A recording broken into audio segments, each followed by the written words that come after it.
Lockdown से पहले गीता के घर का नजारा कुछ ऐसा था कि रोहन ऑफिस जाता था और शिविन स्कूल। जिनके घर से जाने के बाद गीता काम खत्म करके बाकी समय आराम करती थी। लेकिन लॉकडाउन के बाद ऑफिस और स्कूल घर में ही खुल गए और इससे गीता का हाल वो तो आपको देखने में ही मजा आएगा। शिविन, ओ शिविन, महाराज उठने के लिए क्या 21 तोपों की सलामी लेंगे? अरे बिस्तर से बाहर निकल, ऑनलाइन क्लास स्टार्ट होने वाली है। अरे तुम भी हद करती हो, स्पीकर की तरह चिल्लाने की क्या जरूरत है? दिख नहीं रहा मेरी कॉन्फ्रेंस चल रही है। अब कैमरा और स्पीकर ऑन कर रहा हूं, मुझे कोई शोर नहीं चाहिए। इस पर जैसे ही रोहन लैपटॉप का कैमरा और स्पीकर ऑन करता है तभी कुकर की सीटी बजती है। करा लो अब इसे चुप। लॉकडाउन नहीं हुआ, मेरी मौत का फरमान जारी हो गया। दोनों बाप बेटे ने नाक में दम किया हुआ है।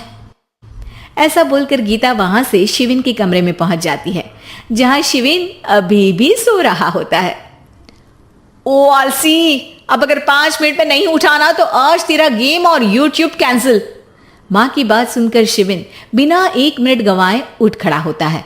उठ गया, अभी नहाकर भी आता हूं। ये नाटक कहीं और, मुंह पर गीला कपड़ा मार और पढ़ने बैठ।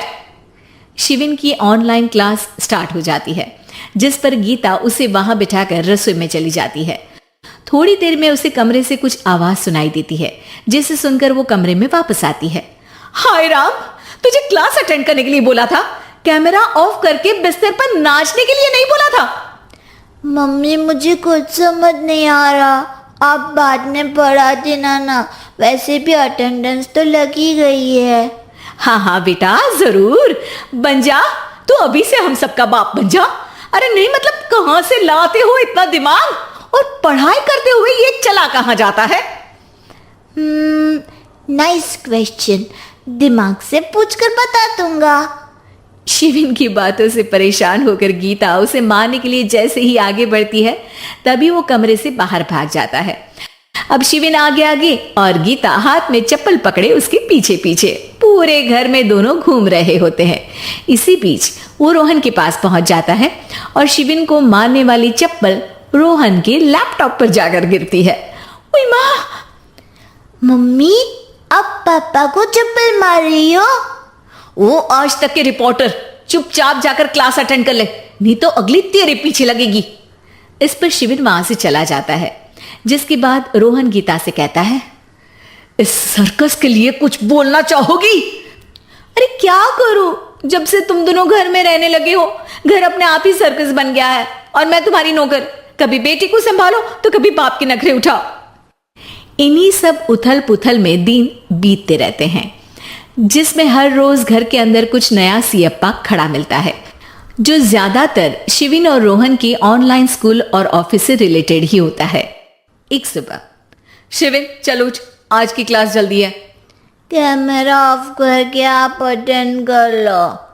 अरे ऐसे छित्तर पड़ेंगे, दादी नानी सब एक साथ याद आ जाएंगी। गीता की लाख मशक्कतों के बाद क्लास तो खत्म हो जाती है, लेकिन उसके बाद शिविन फोन इस्तेमाल करते हुए इंस्टाग्राम रील बनाने लगता है। रसोड़े में कौन था? तुम थी, मैं थी, कौन था? हाँ, मैं गरीब हूँ। अरे ओ गरीब के बेटे, आजा, मैं बनाती हूँ तुझे गरीब। मैं बताती हूँ रसोड़े में कौन था। पढ़ाई करने बोलो तो इनकी मां मर जाती है, और ये पागलपंतियां जितनी मर्जी करा लो। गीता शिविन को डांट रही होती है, तभी रोहन बीच में बोल पड़ता है। अरे बच्चा ही तो है, इतना गुस्सा क्यों कर रही हो? बेटे का साथ देने की इसी एक कोशिश में अब शिविन के साथ साथ रोहन भी गीता के गुस्से की सूली पर चढ़ जाता है।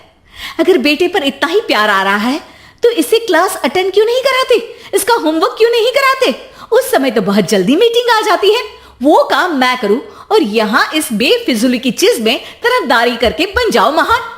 हे भगवान, कोई तो इनके ऑफिस और स्कूल खुलवाओ, मैं इन्हें और घर में नहीं सह सकती। अरे कुछ और मांग लेती, क्योंकि तुम्हारी ये विश इस साल तो पूरी होने से रही, कोरोना। हाय नास पिटे ने जिंदगी ही बर्बाद कर दी। खाए कोई पचाए कोई, कल मुझे चुन चुन कर सबको मेरी बद्दुआ लगेगी। उन्होंने दुनिया का और इन बाप बेटे दोनों ने मेरा जीना मुश्किल कर दिया। गीता वहां से चली जाती है, जिसके बाद रोहन शिविन से कहता है, अरे तुम्हारी मम्मी इतनी भड़की हुई क्यों है? आपकी वजह से पूरा समय घर में रहते हो और उस पर कोई काम कराने की जगह बस ऑर्डर देते रहते हो। अच्छा बेटे, सारा इल्जाम मुझ पर? पूरा दिन तो वो तुम पर ही चिल्लाती है।